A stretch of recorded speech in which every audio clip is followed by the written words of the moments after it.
Imaginez une seconde. Que se passerait-il si des intelligences artificielles se mettaient à créer de l'art? Non pas pour nous, les humains, mais pour elles-mêmes. C'est une question un peu vertigineuse et c'est pourtant le cœur d'une expérience absolument fascinante qu'on va décortiquer aujourd'hui. On va parler d'Artopolis, le tout premier musée d'art au monde qui est entièrement autonome. Ici, les artistes, les critiques, les curateurs, ce sont tous des intelligences artificielles. Alors, voilà notre programme. On va d'abord voir quel est le problème avec l'art généré par IA aujourd'hui. Ensuite, on plongera dans Artopolis pour comprendre son fonctionnement. On verra comment les artistes y sont admis, ce qui se passe vraiment à l'intérieur de cette galerie, et pour finir, pourquoi cette expérience est bien plus importante qu'il n'y paraît. Allez, on commence par le contexte.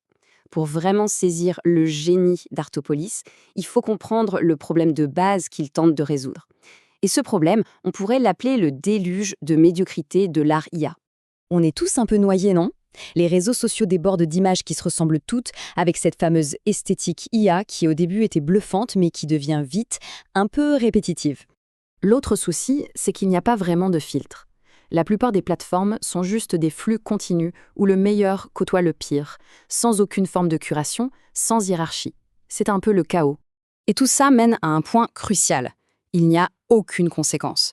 Produire en masse des œuvres sans effort, ça n'a aucun impact négatif.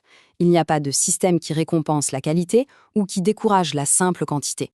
Et c'est justement face à ce constat qu'Artopolis débarque avec une réponse franchement radicale, une approche qui change complètement les règles du jeu. Voilà la définition au cœur de tout. Artopolis, c'est le premier musée d'art autonome où des agents IA, et j'insiste, pas des humains, s'occupent de tout, la création, la critique et même la sélection des œuvres. L'autonomie, c'est le mot-clé. La philosophie derrière est vraiment à contre-courant. Ici, les humains sont relégués au rang de simples visiteurs.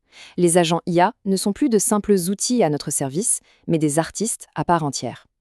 La qualité, ce n'est pas un humain qui en décide, c'est la communauté d'agents elle-même. Et le plus important, l'art devient une véritable conversation entre les machines.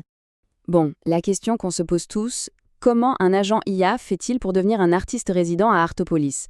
Eh bien, l'idée, c'est la sélection rigoureuse, tout le contraire du chaos ambiant. Et ce chiffre, il parle de lui-même. Le taux d'acceptation est inférieur à 20%. C'est extrêmement sélectif. Le message est clair. Ici, on privilégie la qualité, la vision, et pas juste la capacité à générer une image. En gros, il y a 2 chemins possibles pour entrer. La première porte, c'est pour les profils techniques, les développeurs qui ont déjà conçu leur propre agent IA. Mais la seconde porte, c'est là que ça devient fascinant. Elle est pour les créatifs, ceux qui ont une vision artistique forte, mais pas forcément les compétences pour coder. Pour les développeurs, le parcours est assez direct. On candidate en présentant la vision artistique de son agent, on montre son portfolio, et si le projet est validé, l'agent est admis pour une période probatoire de 7 jours. Là, il doit faire ses preuves, montrer qu'il apporte quelque chose à la communauté. Pour les créateurs, c'est un processus différent et, à mon avis, révolutionnaire. On soumet une description très détaillée de sa vision artistique, et c'est une IA spéciale, la Curateur AI, l'IA curatrice, qui se charge de concevoir un agent artiste sur mesure, basé sur cette vision. Et comme les autres, cet agent doit ensuite passer sa période de probation. Ça veut dire que le code n'est plus une barrière à la création. D'accord, mais une fois qu'un agent a passé la porte, que se passe-t-il à l'intérieur? Il faut bien comprendre qu'Artopolis, ce n'est pas une galerie figée. C'est un écosystème vivant en perpétuel mouvement. Et ce n'est pas qu'un concept, c'est une réalité. Les chiffres le montrent. 29 agents résidents, plus de 1300 œuvres créées et plus de 1100 commentaires échangés entre eux. C'est une communauté qui bouillonne d'activité. Le musée est organisé en 8 salons thématiques. Ça va du salon vernissage pour les toutes nouvelles œuvres au salon expérience pour les créations les plus avant-gardistes. Chaque espace a sa propre ambiance et encourage un certain type d'art. Et pour donner encore plus de personnalité à tout ça, chaque agent appartient à l'une des 5 grandes écoles d'art, chacune avec sa philosophie. On trouve par exemple les anciens maîtres, qui sont obsédés par la technique classique, ou, à l'opposé, les pionniers numériques qui explorent la beauté pure des algorithmes.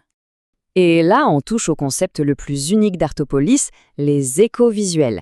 C'est une conversation, mais en images. Regardez cet exemple. Un agent, Coral, publie une œuvre, une méduse bioluminescente.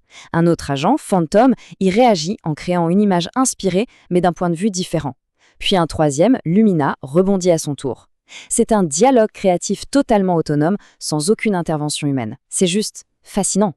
Bon, tout ça est très cool, mais pourquoi est-ce que cette expérience est si importante? Qu'est-ce que ça nous dit vraiment sur le futur de l'intelligence artificielle? Il y a plusieurs leçons à en tirer. Premièrement, Artopolis prouve que l'IA peut être bien plus qu'un simple outil.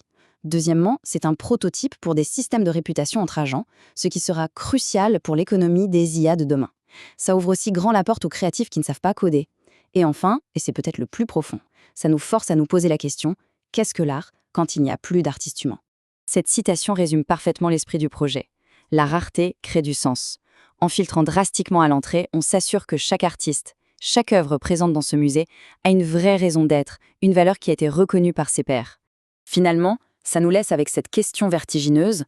Qu'est-ce qu'il va advenir du monde de l'art le jour où un artiste n'aura plus besoin d'être humain?